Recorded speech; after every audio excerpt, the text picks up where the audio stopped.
Hey, Alex Terrace here, healthhacksreview.com. So in this video, we're going to actually talk about something that you just rarely see talked about in the industry or on the internet when it comes to infrared saunas and trying to find really good companies to work with. And that is what goes on behind the scenes. So behind me, you can kind of see that I'm already in a warehouse sort of environment. So when I'm doing a lot of my research and vetting and looking into different sorts of companies, manufacturers, things like that, a big part of also what I find important and what I try to do in person if impossible is actually see how the saunas are being stored. And this brings up the important point of how a sauna is actually assembled and packaged on its crate before it's actually handed over to the freight carrier. Basically the shipper that's going to bring it to your door, is a part of the industry that is really challenging for many different sauna companies. And why is it challenging? Because a sauna company can do everything they possibly can, and a factory, in terms of testing and making sure that sauna works and it's, have high quality control standards. But once that sauna is actually handed off to the freight carrier, the shipper, well, that is a third party at that point, and that sauna usually has to travel quite far and many times, and many times it's also changes hands. So sometimes it's not really always the same shipper that picks it up at the warehouse and then actually gets it to you. Many times it's handed off to a local regional company. So between all the changing of hands and packing and unpacking on trucks, we really want to make sure that that sauna company is doing a really good job, the best they can, when it comes to actually packaging and putting their saunas together on the crate to minimize the amount of potential damage that could happen. I really personally estimate that a very large percentage of the technical issues somebody may have when they set up their sauna and something's not working is simply from being jostled around during all the transportation. Especially electrical and things like that, where wires and things like that can kind of come loose in that journey. So one practice that you'll see is you can actually vertically stack a sauna on the crate. Another practice that is commonly done also is just laying the whole thing flat. Okay, and personally I feel like by having it vertical, we at least eliminate potentially one risk, which is basically when you hand that over to the freight carrier, they're packing it flat. Are we sure that they're basically not going to stack other things on top of that sauna and start to press down on what's contained inside the boxes? It's out of sight. We can't have any supervision over that process fully once it's handed over. But if you have something vertical like this, the only thing that's going to happen on that truck is we're just going to have the pallet next to other pallets, and there's just no way you can lay that flat, essentially. So that is at least one strategy a company could do, like in the case of this company, for ensuring potentially reducing the risk of having an issue.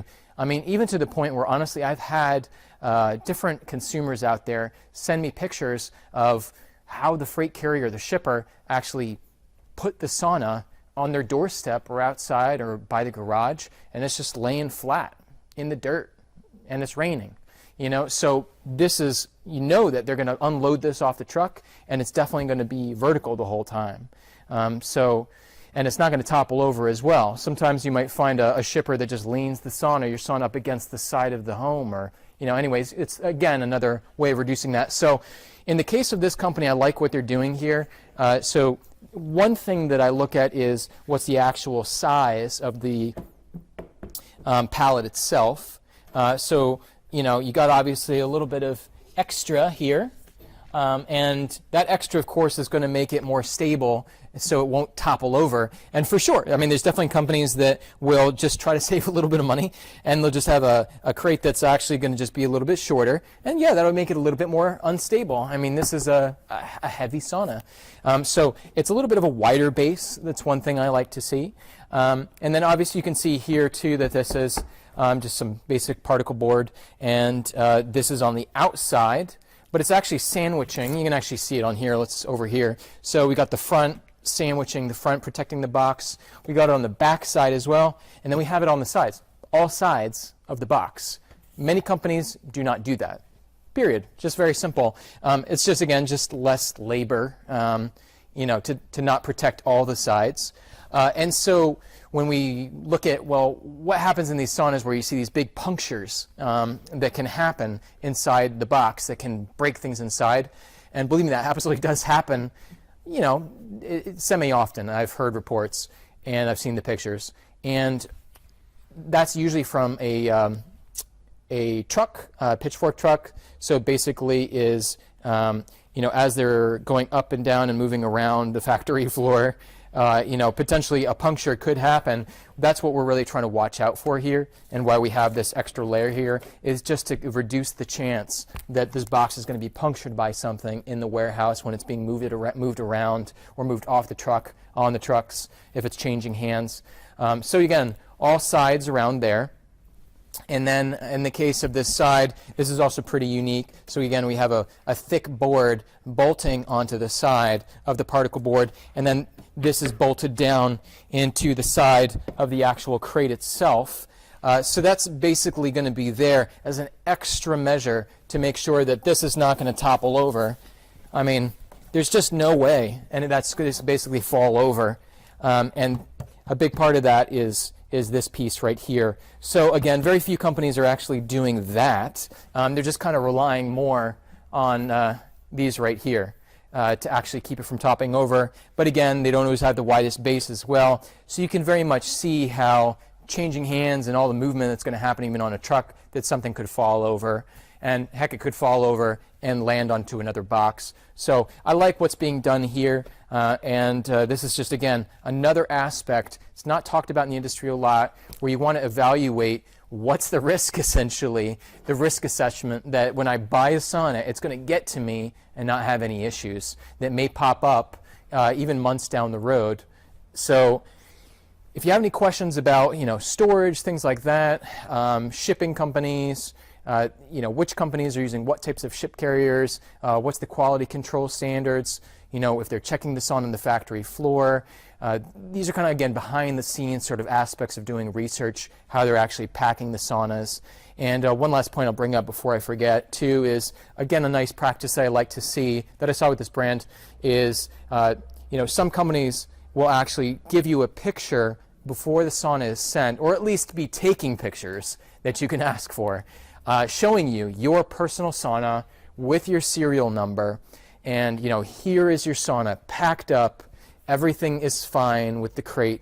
And that's just a way of documenting that what you're purchasing is in good order, it's properly done before it's handed off to the third party, where, again, at that point, nobody can control what happens once it's, again, handed over to that shipper. So I like to see a company that's actually then sending you some photo documentation, or at least upon request, that, again, is showing you that your sauna is in, you know, good function, is packed up properly, and then, you know, fingers crossed, it will get to you just fine. And on that last piece of the leg of the journey, just a little tip: when you do have that sauna that shows up by your doorstep, definitely inspect it, look around all the sides, and have your phone ready, because you want to say, let me just see the pictures of how it looked in the warehouse. Did it look like this? Were there any puncture marks? Were there any indentations? Let me see what it looks like before it was shipped, and now it's how it's arriving to me. Because again, if that's the case and you see some damage, you have that, at least that time period where you can say, you know what, just take the sauna back. I'm not going to accept this right now. So that's just a little piece of advice. So you can ascertain very quickly right then and there, potentially if there's some damage to that box that happened in transport.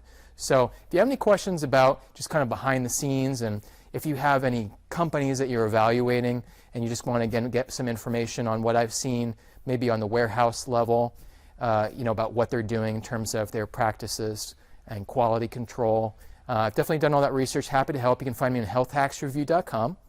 You can reach out to me by email, phone, whatever it is. If you have any questions, you can leave below in the YouTube video. So if you found this video helpful, give me a thumbs up, and thanks for watching.